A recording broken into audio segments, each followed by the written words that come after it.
Hello বন্ধুরা, কেমন আছেন? আশা করি আপনারা ভালো আছেন, আমিও ভালো আছি। এখন আমি বানিয়ে দেখাবো ফুলকপি দিয়ে কাতলা মাছের ঝোল। প্রথমে মাছটা নুন হলুদ মেখে নেব, তারপরে কড়াইতে তেল দিলাম। তেলটা গরম হলে গোটা জিরে দিয়ে দেব। দিয়ে আমি সবজিগুলো ভেজে নেব। প্রথমে আলু ভেজে নেব, তারপরে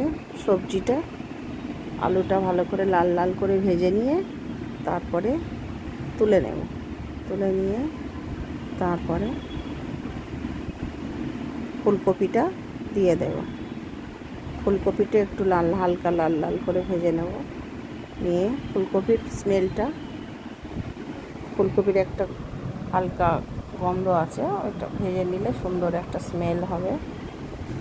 দিয়ে তারপরে আমি ফুলকপিটা ভেজে নেব, লাল লাল করে ভেজে নেব, তুলে নিলাম। এইভাবে আপনারা বানিয়ে খেয়ে দেখবেন, ভালো লাগবে, অসাধারণ খেতে। ফুলকপি কাতলার ঝোল। তারপর আরও একটু কড়াইতে তেল দিয়ে দিলাম, মাছটা ভেজে নেব। জিরে দিলে এই যে আজকাল ফুলকপি একটু গ্যাস হয়, খেলে অনেকের সহ্য হয় না, খেতে চায় না, তাই একটু জিরের ফোড়ন দিয়ে দিয়েছি, দিয়ে ভেজে নিয়েছি সব কিছু। তাহলে এই অ্যাসিড একটু কম হবে, গ্যাস কম হবে। তারপরে সুন্দর করে মাছগুলো ভেজে নেব লাল লাল করে। মাছ না ভাজলে ভালো লাগে না খেতে।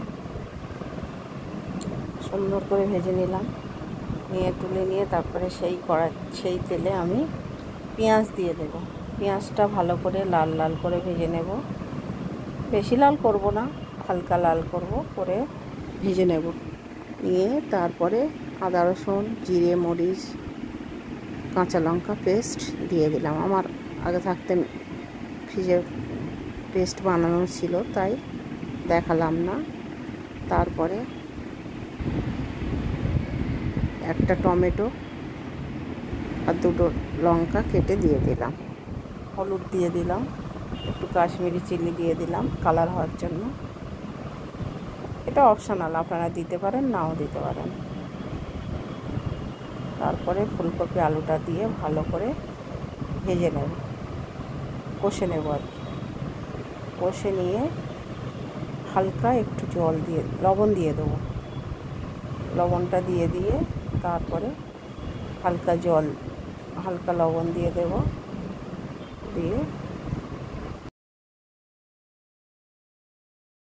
দিয়ে তারপরে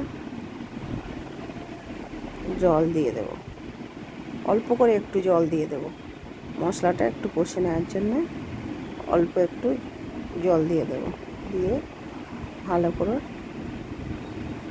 4-5 মিনিট ধরে কষে নেব।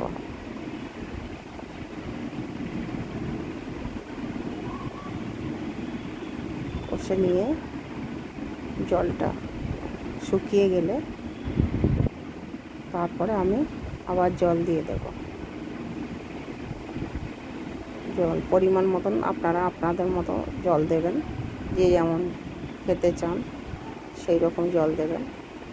আমি একটু কম জল দিয়েছি, কারণ আমি এটা প্রেশার কুকারে দিয়ে দেব। মাছটা দেওয়ার পরে আমি এটা প্রেশার কুকারে দিয়ে দেব। প্রেশার কুকারে দিয়ে দিলে এই তরকারিটা সুন্দর সফট হবে, খেতেও ভালো লাগবে। আমি এই জন্য অল্প জল দিয়েছি, আপনারা আপনাদের মতো জল দেবেন। আপনারা যদি প্রেশার কুকারে না দেন, তাহলে আমি অফ ক্যামেরায় প্রেশার কুকারে দিয়ে তারপরে আমি কড়াই আবার ঢেলে দিয়েছি, দিয়ে একটু জিরে মরিচের গুঁড়ো দিয়ে দিচ্ছি।